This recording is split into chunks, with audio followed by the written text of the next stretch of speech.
यशोमती मैया के नंद लाला। साक्षात कुबेर भगवान आए हैं गोकुल को समृद्ध करने हैं। सब विस्तार से बताती हूँ, आप बैठो तो सही। कुबेर महाराज, चलो जोड़ी बनाते हैं।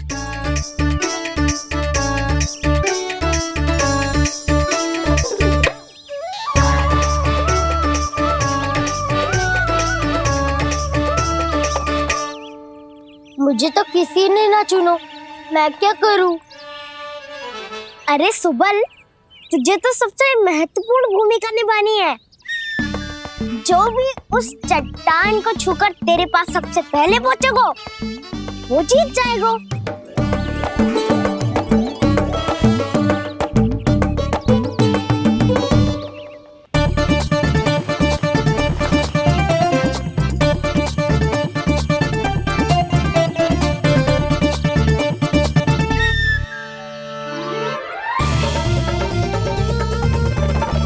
आरंभ करो।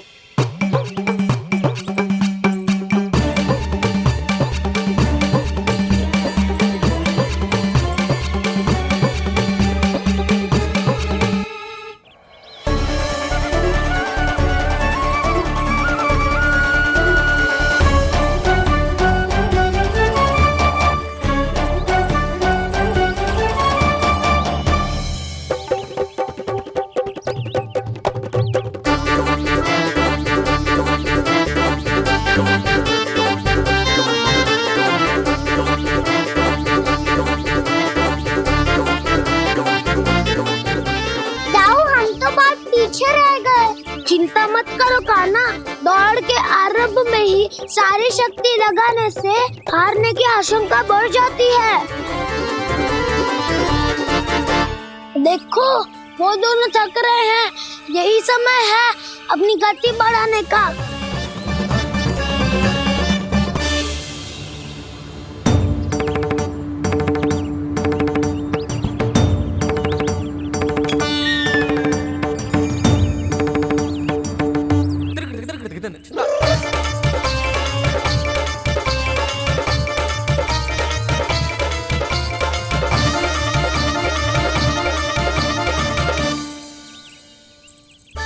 लो, हमारी जोड़ी सबसे पहले पहुंच गई।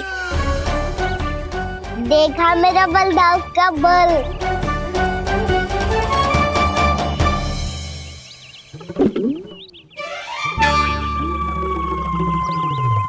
ताऊ, वो देखो।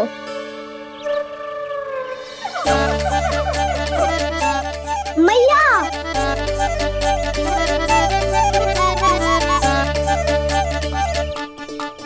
अपने परिवार या अपने सखाओं के साथ या किसी ऐसे व्यक्ति के साथ जिसे उसकी आवश्यकता हो, बांट लेना चाहिए ताकि सबके पास पर्याप्त हो और किसी को भी कछु कमी ना हो, किसी को वस्त्र के बिना रहना ना पड़े, भोजन के बिना सोना ना पड़े।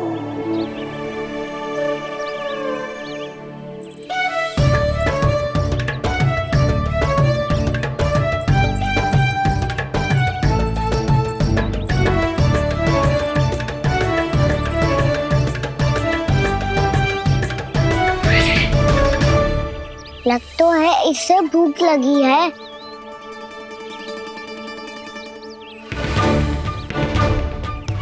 मेरी और क्या देख रहे हो? तुम्हारी पोटली में कुछ तो होगा, दे दो उसे। मेरे नैना मैया ने क्या की थी?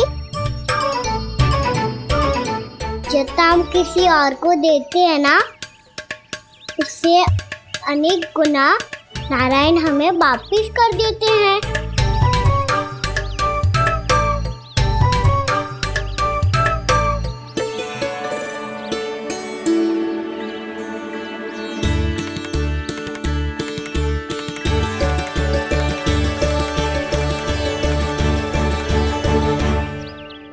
ओहो, अंतिम रोटी थी पर वो तो मैं खा गो।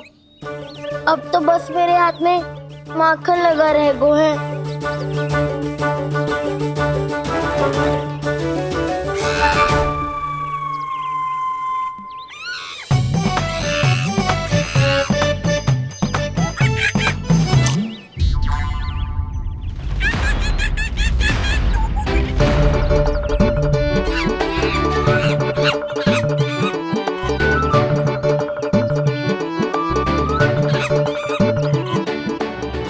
करना सखा। तुम्हें देने के लिए मेरे पास कुछ नहीं है। अब आप ही बताओ, कोई 2 गुना मूल्य देगो तो हम शीघ्र ही धनवान बन जाएंगे कि ना? पर कोई 2 गुना मूल्य देगो ही क्यों? हो सकता है कि उनके पास अधिक धन हो, या उनकी तिजोरी में सामान आ रहा हो, या फिर उन्हें भलाई करने का रोग हो। हमें तो आम खाने से मतलब है ना नंदराज। गुटली किनके, हमें क्या लेना देना। मैंने तो निर्णय ले लिया है कि उसकी सिर्फ मान लोगी। बस नारायण को साक्षी मानकर जब प्रण ही तो लेना है कि सारा का सारा दूध, घी, माखन अब से केवल उन्हीं को देना है मैंने। बस इतनी मांग रखी है उसने?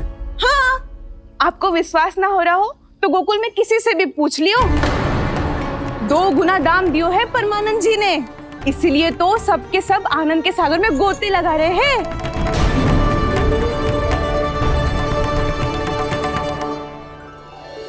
हे नारायण, सुनी है गांव वालों को 2 गुना लाभ हुआ है आज। पर मैं तो माखन बेच ही ना पाई, क्योंकि हाट जाने के लिए कोई साधन ही ना मिलो मुझे। ये नया माखन अभी अभी बनायो है मैंने। प्रतिदिन जो माखन निकालती हूँ सबसे पहले आपको चढ़ाती हूँ, ये सोचकर कि कभी तो आपकी कृपा होगी। पर जाने आपका आशीर्वाद कब मिलेगा मुझे, पर जाने कब आपका आशीर्वाद मिलेगा मुझे।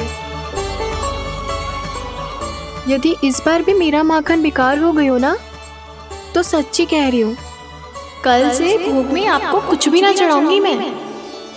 कल से भोग में आपको कुछ भी ना चढ़ाऊंगी मैं। कान्हा, मुस्कुरा क्यों रहे हो? वानर महाराज की भूख कैसे मिटानी है पता है मुझे। कैसे? माखन से। पर माखन कहाँ मिलेगा? सावित्री मौसी के घर से। तो क्या तुम फिर से माखन चुराने की सोच रहे हो? डाउन मेरी बात प्रश्न ही नहीं उठता, इसकी अनुमति नहीं दूंगा मैं। गोकुल वासियों को ऐसा वचन देने की अनुमति ना दे सकता मैं। बिना सोचे समझे कैसे वो किसी अपरिचित व्यापारी के शब्दों पर विश्वास कर सकते हैं?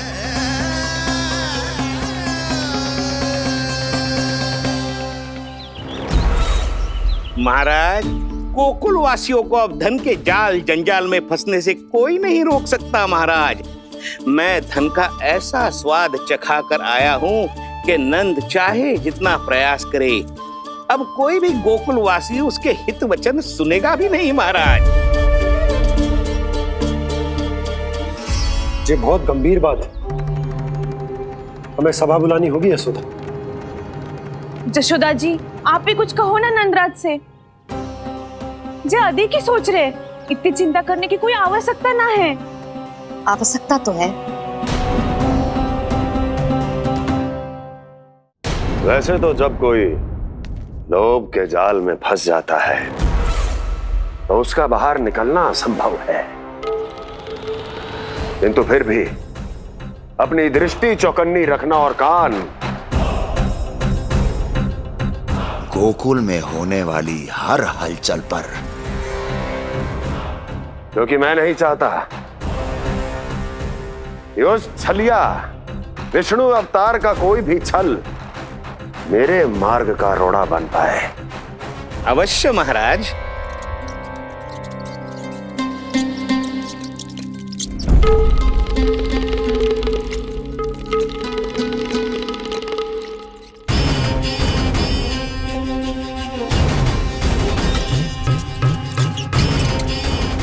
लोभ।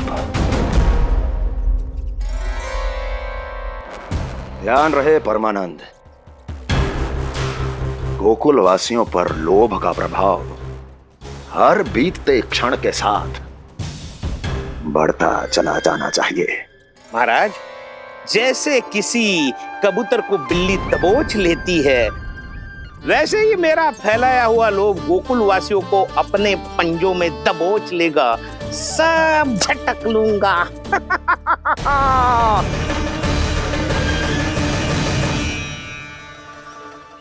इससे पहले कि माखन पीला पड़ जाए, उसे आंच में तपाकर घी निकाल लेना चाहिए ना, तो पूरा का पूरा माखन बिगड़ जाता है।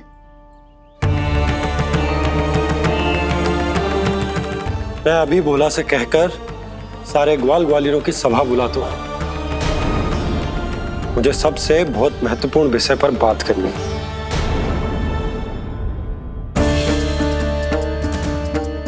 मति भ्रष्ट हो गई थी मेरी, जो यहाँ चली आई। अब कहीं ऐसा ना हो कि मेरा धनवान बनने का स्वप्न धरा का धरा रह जाए। सुलक्षणा, चिंता मत ही करो। अरे हम सबसे पहले तो वे अन्न के बारे में सोचते हैं। वे गोकुल वासियों को लोभ के फेर में कछु अनुचित ना करने देंगे। कहा ना मैंने, तुम्हें कुछ भी अनुचित करने नहीं दूंगा। दाऊ हूँ तुम्हारा। हाँ तो अनुचित बात करने देना दाऊ। पर मैं तो भलाई करना चाहता हूँ। भलाई? किसी की अनुमति या सहमति के बिना उसके यहाँ चोरी चुप के माखन खा लेना भलाई नहीं, चोरी कहलाती है। सखाओ, तुम ही बताओ, किसी भूखे प्राणी के लिए भोजन की व्यवस्था करना क्या होता है? भलाई। पड़े पड़े माखन सड़ने के स्थान पर किसी का पेट भरे, वो क्या होता है? भलाई। किसी के मन की इच्छा पूरी करना क्या होता है? भलाई। ठहरो ठहरो, चोरी करके किसकी मन की इच्छा पूरी करोगे तुम?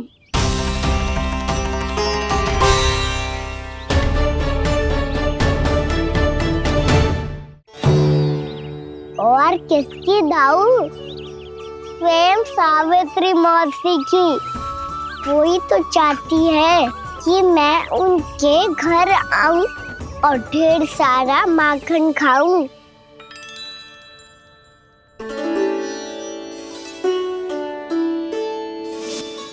तो फिर अगला घर आपका। क्षण भर तो ऐसा लगो जैसे कान्हा ने मेरे मन की इच्छा सुन ली हो। वैसे कितना अच्छा हो तो यदि सुन ही ले तो। तुम्हारे कहने का अर्थ है कि सावित्री मौसी चाहती थी कि तुम उनके घर भी जाओ, जैसे जानकी के घर गए थे। ये बात तो उन्होंने मैया के सामने भी कही थी कि मैं उनके घर जाऊं। ये तो उनका सौभाग्य होएगा। किसी का सौभाग्य बिगाड़ते इतने बुरे ना है हम। ये बात तो सही कही है। मुझे भी कुछ अनुचित ना लगता है इसमें। तुम तो सत्यवादी हो मधुमंगल, तुम्हें क्या लगता है? अब बोल भी दो, वानर महाराज भूखे हैं। वानर महाराज से अधिक भूखा तो मुझे तू लग रहे हो। यदि कान्हा सच्ची में जैसा वानर महाराज की भूख मिटाने के लिए और सावित्री मौसी की इच्छा पूरी करने के लिए कर रहा है, तो दादी के सीख के अनुसार मुझे इसमें कछु अनुचित ना लगता। पक्का हम सच में चोरी नहीं भलाई करने जा रहे हैं। सही कहा दाऊ। यदि भूखे असहाय वानर महाराज का पेट भरोगे तो इसका असली पुण्य तो सावित्री मौसी को ही मिलेगा। इसका अर्थ तो ये हुआ कि कान्हा सावित्री मौसी का घर माखन चुराने नहीं जाएगा, बल्कि उसे दुगना कर देगा। बात तो सही है, तो फिर मैं तुम्हें नहीं रोकूंगा।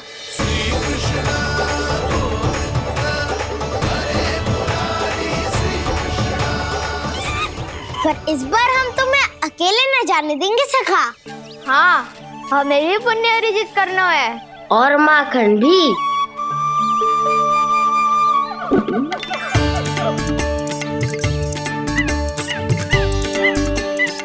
लगता है देव वानर महाराज भी हमारी टोली ऑमलेट होना खाते हैं।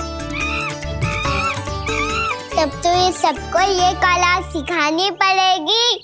सही कहा सका, अच्छे काम का प्रचार प्रसार तो होना ही चाहिए ना। तो ठीक है, सिखा दूंगा और हमारी टोली कहलाएगी शौर्य विद्या प्रसारण टोली। और कान्हा तू बन जाइयो इसका अध्यक्ष और दाऊ बनेंगे उपाध्यक्ष। मुझे स्वीकार है। शौर्य विद्या प्रसारण टोली की जय! शौर्य विद्या प्रसारण टोली की जय! और सुनो क्या करना है और कैसे।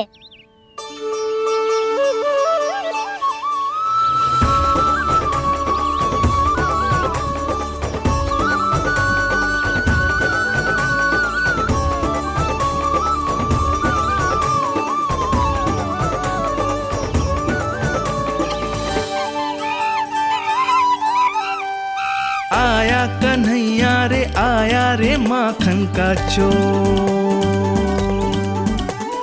रोके रुके ना ये सरपट लगाता है दौड़। तुम सब बाहर छुप जाओ, मैं भीतर देखता हूँ। न ध्वनि कोई हो न पता कुछ लगे, आए चुपके से ग्वालों की टोली। चाहे कितना बचाओ छिपाओ कहीं, सारा मक्खन ये कर जाए खाली। मुख से तो लगता है सरल ये बड़ा भीतर से चंचल ये छल से भरा है ये नटखट बड़ा चिच्चोर।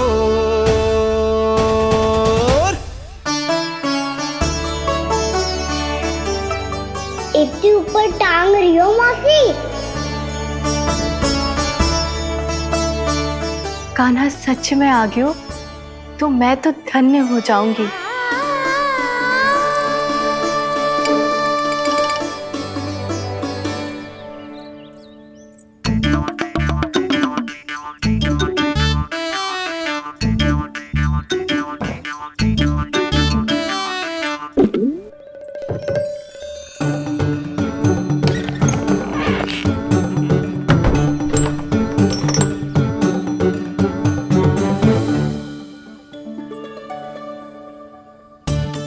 मन तो करता है सारा दूध दही माखन उसे बुलाकर अपने हाथों से खिला दूं।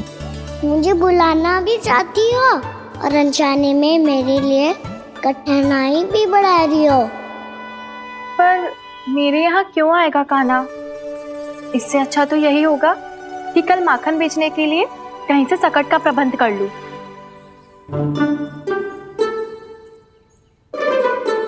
छुप जाओ छुप जाओ।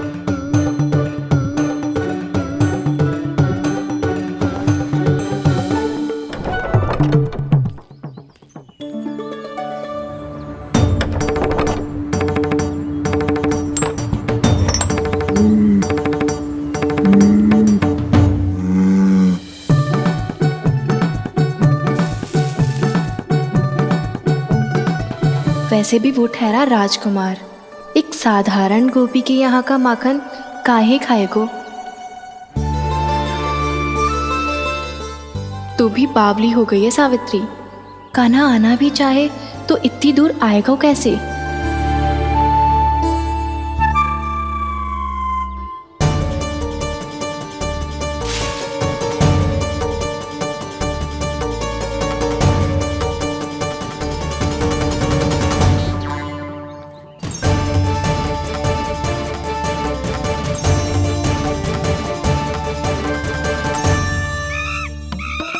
ओ मैया,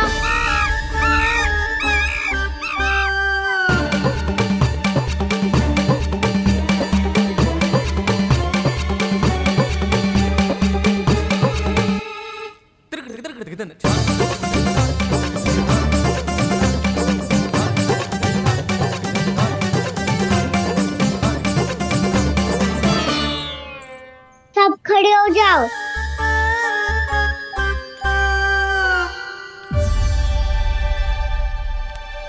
सच्ची मैं भी कितनी बावली हो गई हूँ ना। जब नंदवन की ओर जा ही रही हूँ तो कान्हा के लिए थोड़ा सा माखन ले जाती हूँ।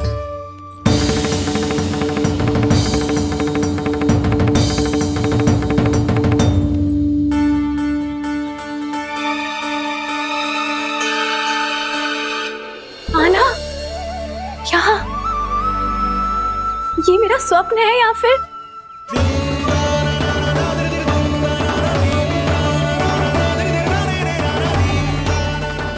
ये सारे बालक यहाँ क्या कर रहे हैं कान्हा के साथ? क्या जानकी सत्य कह रही थी? कान्हा यहाँ पर माखन चुराने आया है। मुझे स्वयं जाके इसे माखन खिलाना चाहिए। चलो, सावित्री मौसी के वापस लौटने से पहले मैं कार्य समाप्त करके वापस भी जाना है। कोई पकड़ी मत जाना।